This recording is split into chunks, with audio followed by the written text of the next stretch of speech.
नमस्कार जी आप सभी को। हमारे बीच में रविंदर जी हैं, चरण सिंह मलिक जी हैं और अंजू बाला जी हैं।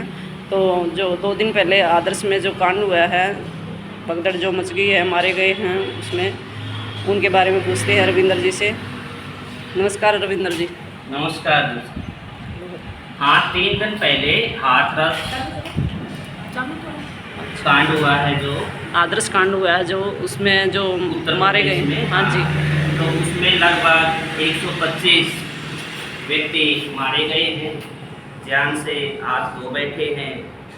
वो बेकसूर व्यक्ति जो अपने परिवार के लिए पालन पोषण करते थे, मुखिया थे, उन जिसके कारण उसके परिवार का गुजारा होता था।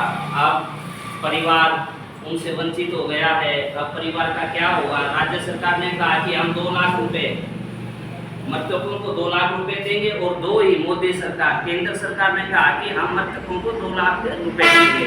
तो कुल मिलाकर 4 लाख हो गए। तो मैं ये कहना चाहता हूँ यूपी सरकार से और केंद्र सरकार से, क्या आदमी की जीवन की कीमत 4 लाख रुपए है? कम से कम देखो, उनकी जाने तो वापस नहीं आ सकती, और कम से कम राज्य सरकार 50 लाख रुपए और केंद्र सरकार 50 लाख रुपए दे। कुल मिलाकर 1 करोड़ रुपए उनको मुआवजा मिले, ताकि परिवार का जो मुखिया है वो तो वापस नहीं आ सकता, लेकिन परिवार को पैसे की जो कीमत है वे उससे वंचित ना रह सके, परिवार का पालन पोषण हो सके, परिवार का जो भी गुजारा है भाई उस पैसे से वो अपना कर सकता है। आदमी तो वापस नहीं आ सकता। तो मैं राज्य सरकार और केंद्र सरकार से यही अपील करता हूँ कि कम से कम 1 करोड़ रुपए उस परिवार को मुआवजा मिलना चाहिए। और जितने भी मेरे साथी हैं, आप इनसे भी पूछ सकते हो अगर मैं गलत कह रहा हूँ तो बताइए जी। मैं जो इस हादसे के कारण जो महिलाएं हैं विधवा हो गई हैं, और बच्चे बहुत सारे ऐसे हैं जो अनाथ हो गए हैं, उनका मतलब परिवार का पालन पोषण कैसे चलेगा? हाँ, राज्य सरकार और केंद्र सरकार 1 करोड़ रुपए दे उस परिवार को आर्थिक सहायता के रूप में, और उस परिवार को अगर उस परिवार में कोई नौकरी करने लायक है तो उसको सरकारी नौकरी दी जाए, ताकि उस परिवार का पालन पोषण हो सके। अगर इस हादसे में कोई भी महिला मतलब विधवा हुई है, उसका आदमी चला गया है, तो उसके लिए तो कंपलसरी नौकरी होनी चाहिए गवर्नमेंट की तरफ से। सरकार या तो नौकरी की व्यवस्था करनी चाहिए, करे, या उचित मंथली, जैसे कि भाई उसकी पेंशन है 20,000 है, 30,000 है, मासिक होनी चाहिए, ताकि उसके परिवार संकट के समय कोई भी उसकी हो सके।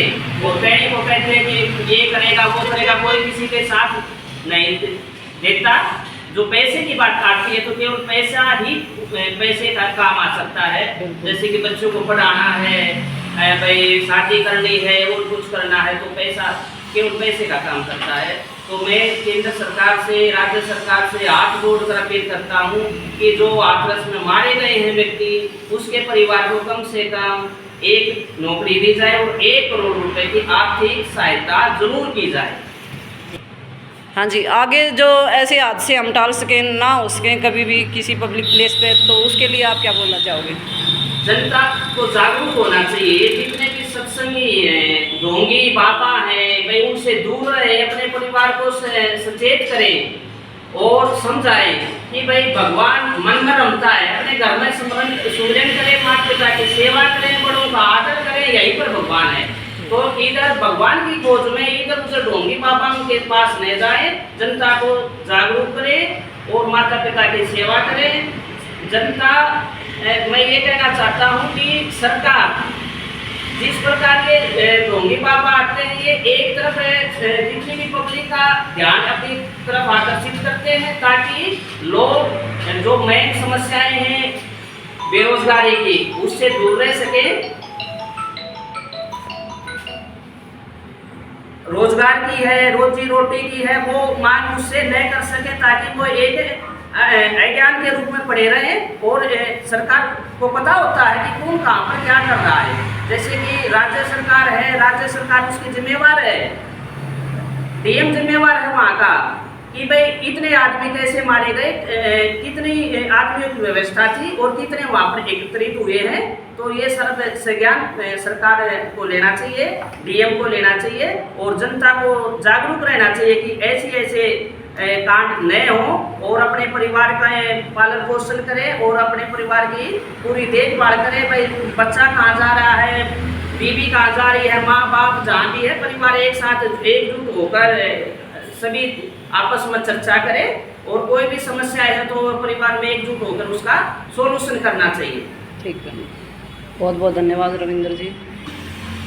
हाँ जी, नमस्कार ममता जी। आप वुमेन हेल्पिंग सोसाइटी की जिला अध्यक्ष होने के नाते जो आदर्श में जो हादसा हुआ है उसके लिए क्या डिमांड करना चाहेंगी? वुमेन हेल्पिंग सोसाइटी की तरफ से सबसे पहले तो मैं यही उन जो परिवार ख़त्म हुए हैं उनके लिए संवेदना व्यक्त करूँगी कि और जो परिवार बचे हैं जिनके फैमिली मेंबर चले गए हैं उनको गॉड से यही दुआ करूँगी कि उनको वो दुख सहन करने की शक्ति दे।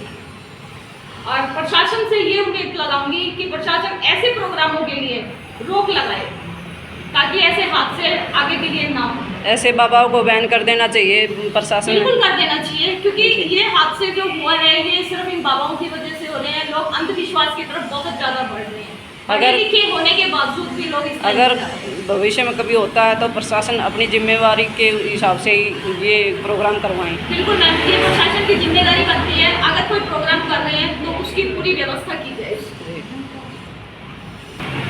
जो इस हादसे में महिलाएं प्रताड़ित और बेसहारा हुई हैं उनके लिए क्या डिमांड करते हो आप? उनके लिए मैं यही डिमांड रखती हूँ कि जो भी उनको आर्थिक सहायता दी गई है वो बहुत कम है, क्योंकि 2-4 लाख रुपए से जीवन नहीं निकलता है। या तो उनके फैमिली में अगर कोई मेंबर ऐसा है तो उनको सरकारी नौकरी दी जाए। अगर कोई बहन कोई ऐसी है फैमिली में कोई हेल्प करने वाला नहीं है तो उनको कोई बिजनेस या उनको कोई नौकरी दी जाए ताकि वो अपना जीवन यापन अच्छे से कर सके और अपने बच्चों की देखभाल कर सके। चलो, बहुत बहुत धन्यवाद ममता जी आपका।